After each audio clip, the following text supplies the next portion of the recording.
Movie का नाम है द विलेनेस, जिसे IMDb की 6.6 की रेटिंग मिली है। तो let's start with the explanation. Alice एक हाईली स्किल एसेसिन है। एसेसिन यानी प्रोफेशनल किलर, जिसमें इतनी एबिलिटी है कि वह एट ए टाइम 50 लोगों को भी मार सकती है। शुरुआत में ही वह हमें कुछ गुंडों के अड्डे पे फाइट करते हुए दिखाई देती है। कोई भी उसके सामने नहीं टिकता। सबको मारने के बाद वो वहां से भागने जाती है कि पुलिस उसे पकड़ लेती है, मगर उसे जेल में डालने की बजाय उसे साउथ कोरिया की इंटेलिजेंस एजेंसी में लाया जाता है, जहां उसे ड्रग देके बेहोशी की हालत में रखा जाता है और उस पर प्लास्टिक सर्जरी करके उसका चेहरा बदल दिया जाता है। फिर उस पर वॉच भी रखा जाता है। एलिस को अपनी सांसें रोकने में माहिरत हासिल है। तो एक दिन जब वह उसे गैस से बेहोश करने की कोशिश करते हैं, तो वह बेहोशी का नाटक करके वहां से भागने की नाकामयाब कोशिश करती है। जैकलिन उसे रोकती है। एजेंसी में काम करने वाला और एलिस पे वॉच रखने वाला सैम उसकी तरफ अट्रैक्ट होता है। इस इंटेलिजेंस एजेंसी का काम ही वही है कि वह किलर क्रिमिनल्स को ट्रेन करके उन्हें नई आइडेंटिटी देके एक किलर मशीन बनाते हैं और उन्हें सीक्रेट मिशन पे भेजा जाता है। मिशन होता है ऐसे क्रिमिनल्स को खत्म करने का जिन्हें पुलिस छू नहीं सकती या जिनके खिलाफ कोई सबूत नहीं है। जैकलिन एजेंसी की चीफ है। जैकलिन एलिस से कहती है कि तुम ऑलमोस्ट मर जाती, नहीं तो जेल में सड़ जाती। इससे बेटर है कि हमारे फैमिली में ज्वाइन हो जाओ, हम तुम्हें नया जन्म देंगे। मगर एलिस सिर्फ मरना चाहती है। तो जैकलिन उससे कहती है कि वह प्रेग्नेंट है, तो कम से कम अपने बच्चे के फ्यूचर का तो सोचो। जैकलिन एलिस से कहती है कि तुम तुम्हारे अगले 10 साल हमें दे दो, उसके बाद एक अच्छे पेंशन के साथ नॉर्मल लाइफ जीना। तो अब एलिस बाकी कैंडिडेट्स के साथ पर्सनैलिटी टेस्ट देती है। उन कैंडिडेट में इवा उसकी सबसे बड़ी राइवल है। जैकलिन को पता चलता है कि एलिस एक्टिंग में अच्छी है, तो उसे वह प्रोफेशन दिया जाता है। अब एलिस एक बच्ची को जन्म देती है, जिसका नाम वह जिया रखती है। एलिस की गैर मौजूदगी में सैम जिया के साथ खेलता है। यहाँ एक दिन फाइटिंग सेशन के दरमियान इवा एक लड़की को ब्रूटली मारती है और एलिस को चैलेंज करती है। मगर एलिस तो पहले से ही वेल ट्रेन फाइटर है, तो वह आसानी से इवा को मारती है। एलिस शूटिंग और बाकी टेस्ट में भी अपना स्किल दिखा के पास हो जाती है, क्योंकि वह पहले भी यह स्किल आजमा चुकी है। देखते देखते जिया भी 2 साल की हो जाती है। तो अब एलिस को एक मिशन दिया जाता है, जिसमें उसे एक आदमी को उसके मैंशन में जाके मारना है। एलिस उसे मारने जाती तो है, मगर वह आदमी भी फाइटर निकलता है। अब दोनों के बीच कड़ा मुकाबला शुरू होता है और बड़ी मेहनत से एलिस उस आदमी को मार देती है। मगर तभी वहां खड़ी उस आदमी की 7 साल की लड़की एलिस को उसके फादर को मारते हुए देखती है। उसे देख के एलिस फ्लैशबैक में चली जाती है। जब एलिस 7 साल की थी, तो किसी ने उसके फादर को ब्रूटली मार दिया था। बेड के नीचे छुपी हुई एलिस उसका चेहरा तो देख नहीं पाई थी, उसे सिर्फ याद थी उसके विसल की आवाज। मगर एलिस ने उसी वक्त फैसला किया कि वह उसके फादर के मौत का बदला लेगी। एलिस के फादर के मरने के बाद उनके पार्टनर कादर ने इस मौके का फायदा उठा के एलिस को एक ब्रोथेल में बेचने की कोशिश की। एलिस ने उससे बच के भागने की नाकामयाब कोशिश भी की थी, मगर कादर ने उसे पकड़ के बाजार में बिठाने की कोशिश की। आइन वक्त पे जॉनी ने आके उस वक्त उसे बचाया था। तभी एक गुंडे ने जॉनी पे पीछे से गन चलाने की कोशिश की, तो छोटी एलिस ने उस गुंडे को गन से मार दिया। उसी वक्त जॉनी ने छोटी एलिस की नजरों में वो किलर इंस्टिंक्ट देखा था और वो उसे अपने साथ ले आया। जॉनी एक बहुत बड़ा एसेसिन है। उसने बचपन से ही एलिस को ट्रेन करके उसे एक किलिंग मशीन बनाया। पानी के नीचे सांस रोकने में भी उसे माहिर बनाया। बड़ी होने के बाद एक दिन एलिस कादर का पीछा करते हुए एक घर में आ गई। कादर एलिस के फादर का सबसे करीबी दोस्त और पार्टनर था, तो एलिस को शक था कि उसी ने उसके फादर को मारा है। मगर घर में आते ही कादर के लोग एलिस को पकड़ लेते हैं। कादर एलिस से कहता है कि उसने उसके फादर को नहीं मारा। अब जब कादर एलिस को मारने जाता है, तो जॉनी आके अपनी जान पे खेल के उसे बचाता है और कादर को मार देता है, मगर उसमें वो खुद घायल होता है। जॉनी भी कभी जिंदगी में शादी करके सेटल होना चाहता था, जो उसका सपना ही रह गया। दरअसल एलिस भी जॉनी की ओर अट्रैक्ट हो गई थी। क्यों ना हो, आखिर बचपन से वो उसे अपना आइडल जो मानती आई थी। अब एलिस जॉनी को शादी के लिए प्रपोज करती है। वो उससे कहती है कि अगर वह उसके साथ शादी करेगा तो वह अपने फादर का बदला भूल जाएगी और नॉर्मल लाइफ गुजारेगी। अब एलिस को उसके फादर के किलर में इंटरेस्ट नहीं था, बल्कि वह जॉनी के साथ घर बसाने के सपने देख रही थी। उसकी वह बातें सुन के जॉनी उस वक्त बहुत अपसेट हुआ था, क्योंकि जिस बदले की आग ने एलिस को किलर मशीन बनाया था, वह आग ही बुझ गई थी। वह एग्रेसिव एलिस प्यार में खो गई थी। जॉनी एलिस के साथ शादी करने को तैयार होता है। दोनों की शादी हो जाती है। हनीमून के लिए दोनों सियोल जाते हैं। एक शाम को रेस्टोरेंट में खाना खाते वक्त जॉनी को उसके असिस्टेंट लोरेंजो का कॉल आता है, तो जॉनी खाना छोड़ के जाने लगता है। वह एलिस से कहता है कि वह होटल लौट जाए। जॉनी जाते वक्त मुड़ के एक नज़र एलिस को देखता है। होटल में एलिस को लोरेंजो का फोन आता है। एलिस बताई जगह पे पहुंचती है तो एक कार में जॉनी की लाश पड़ी होती है, जिसका चेहरा बुरी तरह बिगड़ चुका है। लोरेंजो उसे बताता है कि तुम्हारे फादर के किलर को ट्रैक करते हुए जॉनी जैंगो गैंग तक पहुंच गया था। उसने मुकाबला करने मुझे भेजा, मगर उन लोगों ने मुझे हॉस्टेज बना लिया। तो मुझे छुड़ाने के लिए जॉनी ने जैंगो गैंग के साथ मुकाबला किया, जिसमें उसे मौत आई। अब गुस्से से तिल मिलाई एलिस लोरेंजो को जैंगो गैंग के ठिकाने के बारे में पूछती है और उनसे मुकाबला करने अकेली वहां पहुंच जाती है। मगर लोरेंजो के बॉडी लैंग्वेज से हमें पता चलता है कि वह एक चाल थी। एलिस जैंगो गैंग के साथ लड़ती है। यह वही फाइट है जो फिल्म के शुरुआत में हमें दिखाई दी थी। उन सबको मारने के बाद एलिस को पुलिस ने अरेस्ट किया था। फ्लैशबैक यहाँ खत्म होता है। उस लड़की को देख के एलिस को वह सब बातें याद आती है। अब वह वहां से भागती है तो उस आदमी के लोग एलिस का मोटरसाइकिल से पीछा करते हैं। एलिस बाइक चलाने में भी एक्सपर्ट है, तो वह एक एक करके उन गुंडों से निपटते हुए जाती है। तो सामने आ रही पुलिस की कार से टकरा के वह ब्रिज में से पानी में गिरती है। वह अपनी सांसें रोक के पानी के बाहर आती है तो सामने जैकलीन होती है। वह उसे मिशन के सक्सेस की बधाई देती है और जैसे प्रॉमिस किया था वैसे वह एलिस को बाहर की दुनिया में छोड़ देती है, मगर इस शर्त पे कि जब कभी कोई मिशन आएगा तो एलिस उसे बिना कुछ सवाल किए पूरा करेगी। एलिस को अब नई आइडेंटिटी मिलती है, नया एक्टिंग का प्रोफेशन मिलता है और नया घर भी। मगर घर में आने के पहले ही दिन उसकी मुलाकात सैम से होती है, जिसकी रूम एलिस के नेक्स्ट है। दरअसल सैम अंडरकवर एजेंट का काम कर रहा है, जिसका जॉब है एलिस पे नजर रखना। सैम कुछ ज्यादा ही जोश में एलिस से नजदीकियां बढ़ाने की कोशिश करता है। सैम की यह हरकत देख के एलिस जैकलीन को उसके बारे में इन्फॉर्म करती है, तो जैकलीन उसे झूठ बोलती है कि वह एक विडोवर है और किसी कंपनी में जॉब करता है।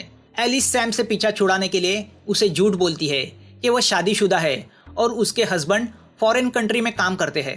मगर सैम को एलिस का पूरा बायोडाटा पता है, तो वह उसके करीब जाने की कोशिश करता रहता है। अब सैम अंदर से एलिस से प्यार करने लगा है। उसे एलिस को हेल्प करने में अच्छा लगता है। अब छोटी जिया को भी सैम अच्छा लगने लगता है और देखते देखते एलिस और सैम एक दूसरे के करीब आते हैं।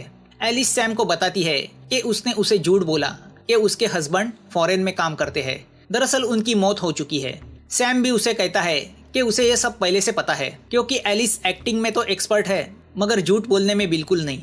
दोनों अच्छे मोमेंट्स गुजार रहे होते हैं कि तभी एलिस को जैकलीन का फोन आता है। एक नया मिशन आया है, तो वह बताई जगह पे पहुंच जाती है जहां उसकी टीममेट लिंडा उसे मिलती है। दोनों को मिलके वह मिशन कामयाब करना होता है। मिशन होता है किसी गैंगस्टर के फोन से डेटा चोरी करने का।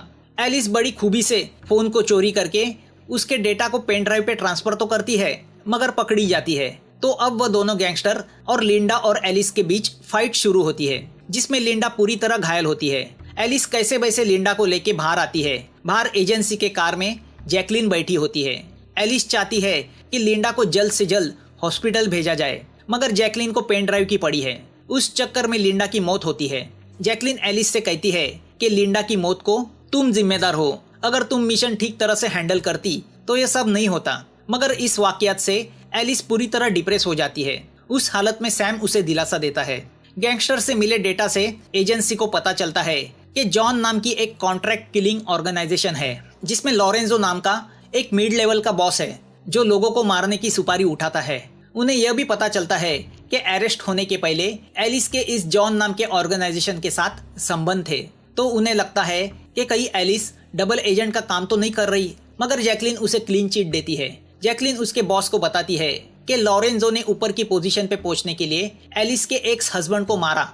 अब उन्हें पता चलता है कि ऑर्गेनाइजेशन के बिग बॉस की किसी के साथ जल्दी ही मीटिंग होने वाली है।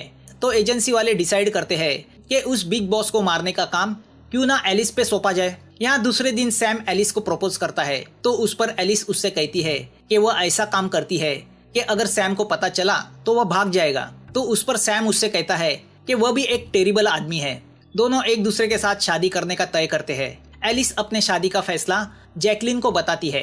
एलिस ने यह फैसला इसलिए लिया है कि अगर किसी मिशन में उसकी मौत हुई तो उसकी बच्ची को उसके बाद संभालने वाला कोई तो होना चाहिए। जैकलीन एलिस से कहती है कि जब जिया हाई स्कूल में जाएगी तभी वह उसे एजेंसी के काम से फ्री कर देगी ताकि वह अपनी फैमिली के साथ नॉर्मल जिंदगी गुजार सके। अब एलिस सैम से शादी की तैयारी करती है। शादी में सब मेहमान हायर किए जाते हैं। शादी में एलिस से मिलने उसकी राइवल इवा आती है। तभी एलिस को जैकलिन का फोन आता है कि एलिस को अभी उसी वक्त एक मिशन पूरा करना है। जैकलिन के इंस्ट्रक्शंस के अनुसार एलिस टॉयलेट में जाके स्नाइपर लेती है और टॉयलेट की विंडो से सामने की बिल्डिंग पे निशाना लगाती है जहां वो बिग बॉस किसी से मिलने वाला है। जैकलिन उससे कहती है कि जो आदमी ग्लासेस पहना हुआ है वही टारगेट है, उसे ही मारना है। उस आदमी का चेहरा दिख नहीं रहा, वो पीछे मुड़ा हुआ है। तो एलिस उसे टारगेट करके मौके की तलाश में है। एलिस ट्रिगर पे अपनी उंगली दबाने वाली होती ही है कि वह आदमी मुड़ता है और उसे देख के एलिस कमाल की शॉक होती है। वो कोई और नहीं बल्कि जॉनी है जिसे वो मरा हुआ समझ रही थी। एलिस ट्रिगर तो दबाती है मगर निशाना चूक जाता है। मौका होते हुए भी एलिस जॉनी को मार नहीं पाती। अगले पल ही एलिस की सैम के साथ शादी हो जाती है मगर रह रह के उसे जॉनी की याद आती है। उसे मरा हुआ समझ के ही वह सैम के साथ शादी करने जा रही थी मगर न जाने क्यों जॉनी ने उसे धोखा दिया था। उसकी आंखों से आंसू बहते हैं। यहाँ जॉनी को पता चलता है कि वेडिंग के दरमियान उस पे टॉयलेट की विंडो से शूट करने की कोशिश की गई थी और शायद शादी भी फेक थी क्योंकि शादी में शामिल मेहमान रेंट पे बुलाए गए थे। जॉनी को एलिस का चेहरा जाना पहचाना लगता है क्योंकि प्लास्टिक सर्जरी की वजह से एलिस का चेहरा पूरा बदल चुका है मगर जॉनी का दिल उसकी एलिस को पहचान लेता है। अब जॉनी एलिस का प्ले देखने थिएटर पहुंचता है और कंफर्म होता है कि वह उसकी एलिस ही है। रात को प्ले के बाद सैम एलिस को लेके एक रेस्टोरेंट जाता है। खाने के बीच सैम को जैकलिन का फोन आता है तो वह टॉयलेट चला जाता है। जैकलिन एलिस पे मिशन की नाकामयाबी को लेके बहुत खफा है। सैम और जैकलिन की बातें टॉयलेट के बाहर खड़ा हुआ लॉरेंजो का आदमी मोबाइल के जरिए कार में बैठे लॉरेंजो को सुनाता है। यहाँ एलिस को अकेली देख के जॉनी उसके पास आता है। उसे देख के एलिस शॉक होती है मगर वह अपनी इमोशन पे काबू रखती है। वह उसे पहचान नहीं दिखाती। जॉनी उससे कहता है कि वह उसे अच्छी तरह पहचानता है। एलिस उसे वहां से जाने कहती है तो एक पल जॉनी एलिस को मारने की सोचता है और टेबल के नीचे से गन से उस पर निशाना लगाता है। जॉनी उसे बताता है कि तुम्हारे प्रेजेंट हस्बैंड से भी ज्यादा तुम किसी से कभी प्यार करती थी। एलिस उसे कहती है कि यह उसके प्ले की स्टोरी है, सच्चाई नहीं। अपने प्यार को गंवाने के बाद प्ले की हीरोइन ने स्टेज पे एक्टिंग करना शुरू किया मगर एक दिन उसका एक्स हस्बैंड मौत से लौटकर वापस आ गया और उसके सामने ऐसी सिचुएशन आ गई कि उसे जीने के लिए अपने प्यार को मारना जरूरी हो गया। तो ऐसी सिचुएशन में वो क्या करे। उसकी बातें सुनकर जॉनी उसे मारने का प्लान कैंसिल करता है। एलिस की आंखों के आंसू उसे सब सच्चाई बयान करते हैं। वह उसे सॉरी कह के कहता है कि शायद एलिस वह औरत नहीं है जिसे वो प्यार करता है। जॉनी चला जाता है। यहाँ जैकलिन एलिस से मिलती है और मिशन के फेल्यूर की वजह पूछती है। एलिस सिंपली कहती है कि वह एक कोइंसिडेंट था। तो जैकलिन उसे धमकी देती है कि अगर वह ऐसी गलती करती रही तो उसे और उसकी फैमिली को मिटा दिया जाएगा। दूसरी ओर सैम एलिस के पास्ट पे रिसर्च करता है तो उसे पता चलता है कि जॉनी एलिस का एक्स हस्बैंड है। यहाँ जॉनी एलिस को सैम और जैकलिन के बीच के कन्वर्सेशन की ऑडियो क्लिप भेजता है जो उसने उस दिन रिकॉर्ड की थी। वह सुन के एलिस को पता चलता है कि सैम भी एजेंसी के लिए काम करता है। उसका प्यार दिखावा है, वो उसके काम का हिस्सा है। वह सुन के एलिस की आंखों से आंसू बहने लगते हैं। अब वह जॉनी को एसएमएस करती है कि उसे मारने के लिए एजेंसी ने एक औरत को भेजा है। इस बार एजेंसी ने जॉनी को मारने के लिए इवा को चुना है। इवा बॉम्ब लेके सीधा जॉनी के ठिकाने पे पहुंच जाती है जहां जॉनी के लोग उसे पकड़ लेते हैं और उसे बहुत मारते हैं। यहाँ सैम सीधा हॉस्पिटल जाके कादर को मार देता है जो दरअसल पिछले अटैक से बच गया था। तो दूसरी ओर जैकलिन एलिस के सामने प्रपोजल रखती है कि अगर वह जॉनी को मारेगी तो उसे एजेंसी से रिहा किया जाएगा, फिर वह अपनी फैमिली के साथ अपने हिसाब से जिंदगी जी सकती है। उसकी बातों पे एलिस को हंसी आती है क्योंकि वह जान चुकी है सैम भी एजेंसी का एक आदमी है। तो अब जैकलिन जॉनी को मैसेज करती है कि वह इवा के बदले एलिस को उनके हवाले करेगी। तो अब जैकलिन एलिस को लेके जा रही होती है तो उनकी कार पे हमला होता है। जैकलिन घायल हालत में वहां से भाग जाती है तो एलिस को जॉनी छुड़ाता है। एलिस जिया को पिकअप करने अपने घर पे पहुंच जाती है तो उसके घर में बड़ा ब्लास्ट होता है जिसमें से सैम के साथ जिया भी बाहर फेंकी जाती है। दोनों उस हादसे में मर जाते हैं। अब एलिस पूरी तरह शॉक में चली जाती है। उस पर बदले की आग सवार होती है। उसे शक होता है कि यह जैकलिन का काम है तो वह उसके पास पहुंच जाती है मगर जैकलिन उसे एक वीडियो क्लिप दिखाती है जिससे पता चलता है कि वह काम जॉनी का था। बेचारे सैम ने तो जिया को बचाने के लिए उनसे मुकाबला भी किया था उसने जॉनी को फोन पे से बताया भी कि जिया उसकी लड़की है, मगर जॉनी को उससे कुछ फर्क नहीं पड़ता था। अपने रास्ते में आने वाले हर शख्स को मार डालना उसका नेचर था, फिर चाहे वह एलिस हो, उसकी खुद की लड़की हो या एलिस के फादर। और यही एक बड़ा राज हमारे सामने खुलता है कि एलिस के फादर को मारने वाला भी जॉनी ही था। अब बदले की आग में झुलसती एलिस उस पार्किंग में पहुंच जाती है जिसके ठीक सामने जॉनी का ठिकाना है। एलिस अपनी कार सीधा वहां घुसा देती है और मशीन गन से लॉरेंजो के आदमियों को मारने लगती है। काफी गन फाइटिंग के बाद लॉरेंजो बच के भागता है तो उसका पीछा करते हुए एलिस उस कमरे में पहुंचती है जहां पे जॉनी उसका इंतजार कर रहा होता है। दोनों एक दूसरे के सामने खड़े होते हैं। जॉनी एलिस को बताता है कि मैंने तुम्हारे फादर को मारा, मगर तुम्हारे अंदर की बदले की आग को देख के मैंने तुम्हें एक किलर मशीन बनाया, क्योंकि वह आग ही तुम्हारी पावर थी। मगर जब तुमने मुझसे शादी करने के लिए उस आग को बुझा के एक फैमिली वुमन बनने का तय किया तो मैं बहुत अपसेट हुआ। मुझे पता चला अब तुम मेरे किसी काम की नहीं हो, तो मैंने तुम्हें मेरी फेक मौत का नाटक करके तुम्हें फाइनल मिशन दिया, जैंगो गैंग से लड़ने का। मुझे पक्का पता था तुम उनके साथ लड़ते वक्त मर जाओगी, मगर तुमने उन सबको मार दिया और गायब हो गई। एलिस उससे कहती है कि अब मैं तुम्हें बताऊंगी कि तुमने ट्रेन की हुई किलर मशीन कितनी अल्टीमेट है। अब दोनों के बीच फाइटिंग शुरू होती है। दोनों एक दूसरे के बराबर होते हैं। फाइट के बीच दोनों विंडो से नीचे गिर जाते हैं। तभी पुलिस वहां आती है। घायल जॉनी को लॉरेंजो एक बस में से लेके जाता है तो एलिस कार से उनका पीछा करती है और कार में से जंप करके बस पे चढ़ जाती है और बस के अंदर घुस के एक एक करके जॉनी के सब आदमियों को मार देती है और फिर जॉनी के साथ भिड़ जाती है। हाथापाई में एलिस ड्राइवर को जख्मी करती है तो बस पलटी हो जाती है। जॉनी बुरी तरह घायल हो जाता है। जॉनी एलिस से कहता है कि तुम्हारे सब बदलों का हिसाब तभी चुकता हो सकता है जब तुम मुझे मार दोगी। अब वह विसल बजाता है। एलिस उस विसल को सुन के जॉनी को मार देती है। जैसे ही वह बस के बाहर आती है पुलिस उसे अरेस्ट करती है। उन्हें देख के उसके चेहरे पे स्माइल आता है, क्योंकि उसने अपना बदला तो लिया था मगर सब कुछ गवा दिया था और अब शायद फिर से उसे एजेंसी ले जाया जाएगा एक नए चेहरे के साथ नई किलर मशीन बनाने। मूवी यहाँ खत्म होती है।